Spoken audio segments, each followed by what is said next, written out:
আসসালামু আলাইকুম। কলঙ্কিত করাকে আমরা ইংলিশে টার্নিশ বলতে পারি। এটি একটি ভার্ব, স্পেলিং TARNISH, টার্নিশ। ভয়ে বা পালানোর উদ্দেশ্যে বসা অথবা গুটিসুটি মারাকে ইংলিশে আমরা ক্রাউচ বলতে পারি। এটি একটি ভার্ব, স্পেলিং CROUCH, ক্রাউচ। প্রতারণা করাকে ইংলিশে কাজিন বলতে পারি। এটি একটি ভার্ব, স্পেলিং COZEN, কাজিন।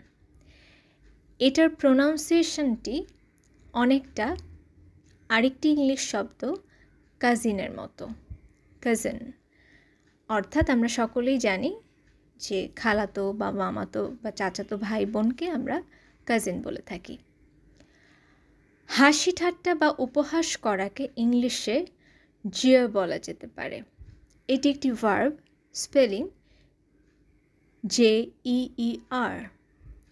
উল্লেখ্য বিষয় হচ্ছে এই শব্দগুলোর ক্ষেত্রে যেগুলোর লাস্টে আর আছে, ইউকে এবং ইউএসের প্রোনাউন্সিয়েশন খানিকটা ভিন্ন।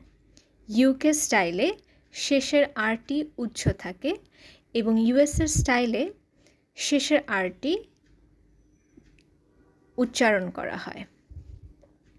যেমন যদি ইউকে স্টাইলে আমরা বলি তখন বলবো জিয়া, আর যদি আমরা এটা ইউএসএ স্টাইলে বলতে চাই তাহলে বলতে হবে জিয়ার। গুন্ডামিকে ইংলিশে হুলিগানিজম বলা যেতে পারে। এটি একটি noun, spelling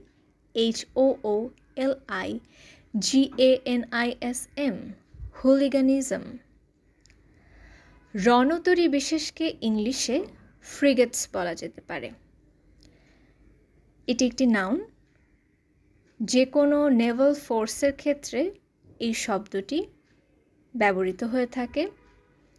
frigates, spelling FRIGATES। তো ক্ষুধার্ত বা খাদ্যাকাঙ্ক্ষীকে আমরা ইংলিশে ফ্যামিশড বলতে পারি। এটি একটি অ্যাডজেক্টিভ, স্পেলিং FAMISHED, ফ্যামিশড। উভচরকে ইংলিশে অ্যামফিবিয়াস বলা যেতে পারে। এটি একটি বিশেষণ, স্পেলিং AMPHIBIOUS, অ্যামফিবিয়াস।